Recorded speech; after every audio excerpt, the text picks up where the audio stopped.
दोस्तों स्वागत है आपका हमारे यूट्यूब चैनल पर। और आज है हमारा टेस्ट सीरीज भाग 6। तो चाय की चुस्की के साथ जीके की डुबकी में आप सबका स्वागत है। उम्मीद है आप सब बढ़िया होंगे। और आज की वीडियो में हम देखेंगे 10 जीके के मोस्ट इंपॉर्टेंट क्वेश्चंस। और उम्मीद करता हूं कि आपने पिछली वीडियो जो 5 पार्ट हमारे बीत चुके हैं वो भी आपने देखे होंगे और आपको अच्छा भी लग रहे होंगे। तो ज़रूर आप कमेंट बॉक्स में अपने कमेंट लिख सकते हैं, दे सकते हैं कि आपको कैसी वीडियो लग रही है।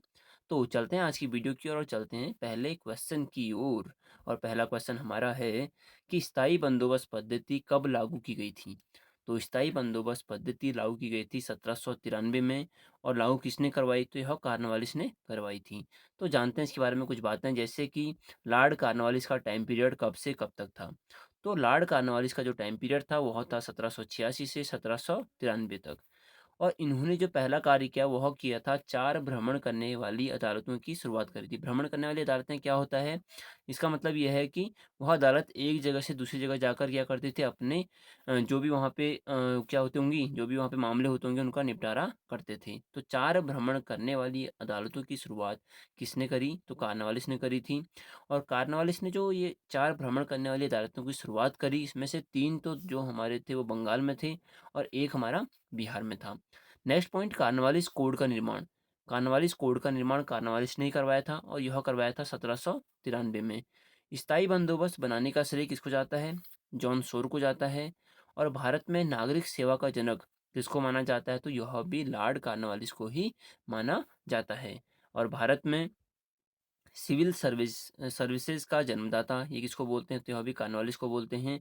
अब आपको मैं पिछली वीडियो में बता चुका हूँ कि सिविल सर्विस दिवस कब मनाया जाता है, तो आप जरूर कमेंट बॉक्स में बता सकते हैं कि कब मनाया जाता है।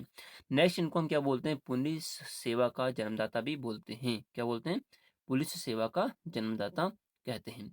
चलो बढ़ते हैं नेक्स्ट क्वेश्चन की ओर, जो कि हमारा है कथक नृत्य किस राज्य का शास्त्रीय नृत्य है। तो बताना है किस राज्य का शास्त्रीय नृत्य है। तो कथक उत्तर ऐसे करके आप इसको याद कर सकते हैं। तो कथक हमारा कहाँ का है, तो उत्तर प्रदेश का शास्त्रीय नृत्य है। बढ़ते हैं इसके बारे में कुछ पढ़ते हैं। तो यहाँ पे बी ऑप्शन यहाँ पे जो लिखा हुआ है गलत है। वैसे हमारा सही आंसर इसमें क्या है, उत्तर प्रदेश है। तो यहाँ पे आगे बढ़ते हैं कि यह कौन से घराने का है। तो यह हमारा देखो जो गाया ये शास्त्रीय नृत्य है लखनऊ घराने का। और नृत्य में क्या होता है, तो भाव को मौखिक टुकड़े के एक विशेष प्रदर्शन शैली के द्वारा दिखाया जाता है। मतलब क्या होता है, मुंह पे एक भाव द्वारा जो उसमें वर्ड होते हैं, जो गाने में जो शब्द बोले जाते हैं उसको मौखिक एक मतलब कि एक्सप्रेशन के द्वारा यहाँ पे प्रदर्शित किया जाता है। तो ये तो उत्तर प्रदेश का है, तो आप यहाँ पे जान चुके हैं। तो जानते हैं उत्तर प्रदेश के बारे में कुछ बातें कि उत्तर प्रदेश की स्थापना जो हुई थी वह 24 जनवरी 1950 को। और राज्यपाल आनंदीबेन पटेल हैं यहाँ पे। अगर राज्यपाल की बात करेंगे तो आनंदीबेन पटेल। और मुख्यमंत्री तो आप सब जानते होंगे, योगी आदित्यनाथ। ठीक है। तो बढ़ते हैं अगले क्वेश्चन की ओर। नेक्स्ट क्वेश्चन है हमारा, संघीय शासन प्रणाली किस देश के संविधान से लिया गया है। तो 4 ऑप्शन आपके पास हैं, जिसमें से अमेरिका की बात हम पूरी कर चुके हैं। यहाँ पे वित्तीय आपात बोला जाए, है ना, चाहे राष्ट्रपति के जो आपात काल के बारे में होता है उसके बारे में बोला जाए, वो अमेरिका के वहाँ से लिया गया था। बाकी इसके बारे में डिटेल में बातें कर चुके हैं हम कि अमेरिका के वहाँ से क्या क्या लिया गया है। तो बाकी हम बात करते हैं इस क्वेश्चन की कि संघीय शासन प्रणाली किस देश के संविधान से लिया गया है। तो यह हमारा लिया गया है दोस्तों कनाडा के संविधान से। कहाँ से, कनाडा के संविधान से लिया गया है। तो कुछ बातें जान लेते हैं कि संघीय शासन प्रणाली और राज्यपाल द्वारा राष्ट्रपति हेतु विधेयक सुरक्षित रखना या अवशिष्ट शक्तियां केंद्र के पास और जीएसटी, ये सब के सब हमारे कहाँ से लिए गए हैं, तो कनाडा के संविधान से लिए गए हैं।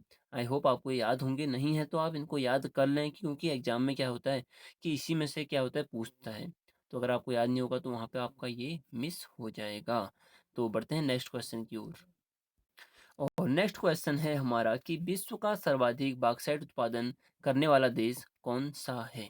तो बॉक्साइट उत्पादन करने वाला देश हमारा सबसे ज़्यादा कौन सा, ऑस्ट्रेलिया है। ऑस्ट्रेलिया की राजधानी कैनबरा।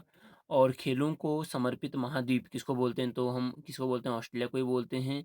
और प्यासी भूमि का देश किसे बोलते हैं, तो ऑस्ट्रेलिया को ही बोलते हैं। ठीक है। तो इतना आप, और ओशिनिया महाद्वीप में स्थित है कौन, ऑस्ट्रेलिया। तो आप इसके बारे में इतना आपको पता है, और पिछली 2-3 वीडियो में हम इसके बारे में चर्चा कर चुके हैं। तो ज़्यादा चर्चा नहीं करते हुए सीधे बढ़ते हैं हम नेक्स्ट क्वेश्चन की ओर, जो कि हमारा है नहावा सेवा बंदरगाह किस राज्य में स्थित है।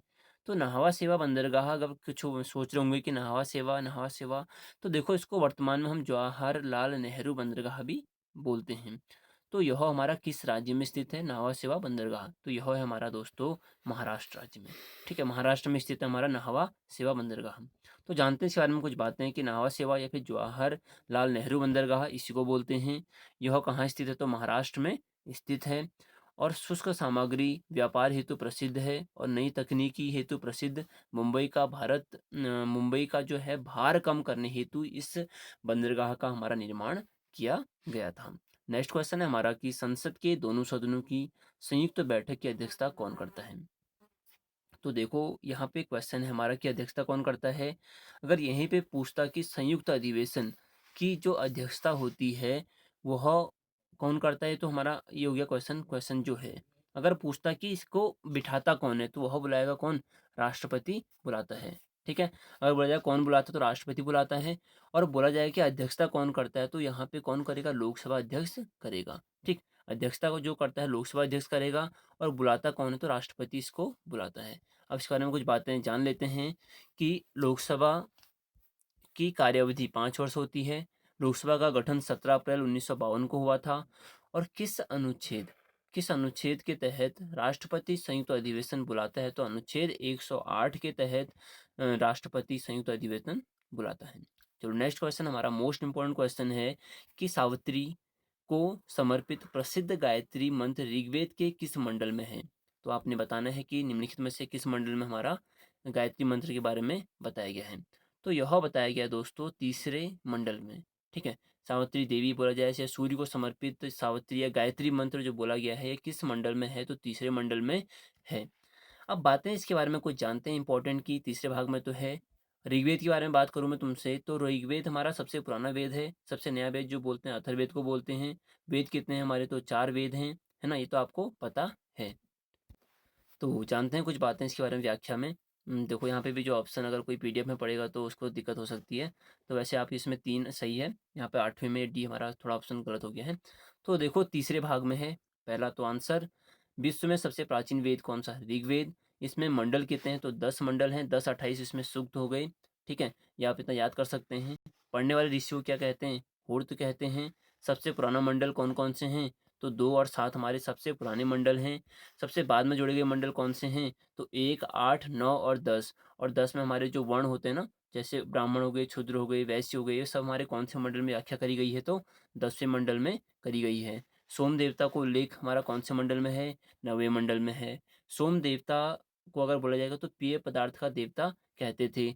ऋग्वेद में अगर बोला जाए सबसे प्रतिष्ठित या सबसे ज़्यादा पूजनीय देवता या सबसे माननीय देवता कौन से थे? तो यहाँ पे इंद्र थे, उसके बाद अग्नि थे।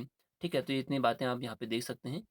नेक्स्ट क्वेश्चन हमारा है साइबर लॉ की शब्दावली में डीओएस डॉस का अर्थ क्या है? तो 4 ऑप्शन है आपके पास, तो आप जरूर इसको पढ़ें। आप सही ऑप्शन बताएं अपना। तो इसका देखो दोस्तों सही ऑप्शन जो है आपका बी बिल्कुल नहीं है, सी ऑप्शन इसका बिल्कुल सही है। Denial of service. Denial of service बोलते हैं किसको? डॉस को।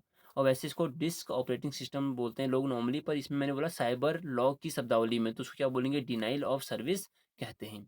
ठीक है, थोड़ा घुमाया हुआ क्वेश्चन था बट बहुत इंपॉर्टेंट क्वेश्चन है। बाकी देखो अगर बोला जाए सीपीयू, आपको पता ही है सेंट्रल प्रोसेसिंग यूनिट होता है।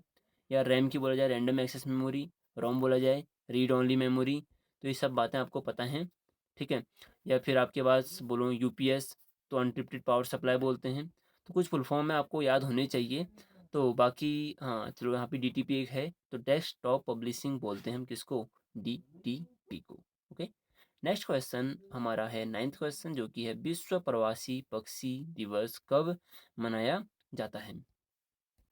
तो विश्व प्रवासी पक्षी दिवस, एक तो हमारा होता है कि प्रवासी दिवस कब मनाते हैं? जब गांधी जी भारत आए थे 9 जनवरी को, अलग चीज़ है। यहाँ पे हमारा विश्व प्रवासी पक्षी दिवस, तो 9 जनवरी का जनवरी हटा के यहाँ पे क्या कर दो? मई कर दो। ठीक है, महात्मा गांधी का मई, तो 9 मई को हम बनाते हैं विश्व प्रवासी पक्षी दिवस। तो इसका सी आंसर बिल्कुल सही है। तो जानते हैं इसके बारे में कुछ बातें। विश्व प्रवासी पक्षी दिवस कब होता है? 9 मई को होता है। हर साल 9 मई को दुनिया भर में वर्ल्ड माइग्रेटरी बर्ड डे यानी विश्व प्रवासी पक्षी दिवस मनाया जाता है। और इसका इस साल का विषय जो है वो है हमारा साइंग फ्लाई सोर लाइक अ बर्ड। ठीक है, इसका क्या है विषय है। तो बढ़ते हैं नेक्स्ट क्वेश्चन की ओर, जो कि आज का आखिरी क्वेश्चन है और 10th क्वेश्चन है। अभी भी अगर आप यहाँ तक देख चुके हैं तो आपको उम्मीद, मतलब अगर आपने यहाँ तक देख ली तो आपको वीडियो अच्छी लगी होगी। और आप एक काम करना ना भूलें, अपने दोस्तों को ज़रूर शेयर करें। बाकी कमेंट बॉक्स में आप बता सकते हैं आपको वीडियो कैसी लग रही है। क्योंकि देखो, बताने में आपका कोई हर्ज नहीं है, और मेरे को बताओगे तो हो सकता है थोड़ा मोटिवेशन मिल जाए मेरे को। क्योंकि एक तो अंदर से आग होती है मोटिवेशन की, बट एक अगर तुम्हारी साइड से मोटिवेशन मिलता है तो एक काम करने में अलग ही मज़ा आता है। तो मोटिवेट आप करें अपनी साइड से। तो ये हमारा 10th क्वेश्चन है कि वन किस सूची में सम्मिलित किया जाता है। ये आज हमारा सूचियों से आखिरी क्वेश्चन होगा। फिर नेक्स्ट मैं किसी और टॉपिक को ऐसे उठाऊंगा और उसी के सारे क्वेश्चन बनाऊंगा। जैसे कि आपको मैंने संघ सूची, समवर्ती सूची और राज सूची के पास्ट वीडियो में भी आपको इससे क्वेश्चन पूछे हैं मैंने। तो यहाँ पे मैंने बोला वन किस सूची में सम्मिलित किया गया है। तो देखो, स्टार्टिंग में तो इसको राज्य सूची में, स्टार्टिंग में राज्य सूची में सम्मिलित किया गया था। पर बाद में देखा गया कि राज्य इसको सही से नहीं निभा पा रहा है, तो इसको समवर्ती सूची में हमारा जोड़ा गया था। तो कब जोड़ा गया इसके बारे में देखते हैं। तो पहली बात, तो इसका आंसर है हमारा समवर्ती सूची, 42वें संविधान संशोधन, जो कि 1976। अगर मैं आपसे बोलूं कि 44वां संविधान संशोधन कब हुआ था, तो वो हमारा 1978 में हुआ था। तो जब भी हमारा ये संविधान संशोधन आता है 42वां या 44वां, तो उसको याद करें, 42वां का 1976 और 44वां 1978। ठीक है। तो 42वां संविधान संशोधन अधिनियम 1976 के तहत 5 विषयों को राज्य सूची में से हटाकर समवर्ती सूची में शामिल किया गया था। कौन कौन से थे? शिक्षा, वन, नापतौल, वन्य जीवियों एवं पक्षियों का संरक्षण और न्याय का प्रशासन। ये सब हमारे किस में आ गई? समवर्ती सूची में यहाँ पे डाल दिए गए। कब? 42वें संविधान संशोधन 1976 के द्वारा। पहले किस में थे? तो राज्य सूची में थे। कब इसमें डाल दिए? तो 1976 में डाल दिए। तो ये दोस्तों आज का था लास्ट क्वेश्चन। उम्मीद है आपको पसंद आ रही होंगी वीडियोज। तो मिलते हैं आपको नेक्स्ट वीडियो में। जय हिंद, जय भारत।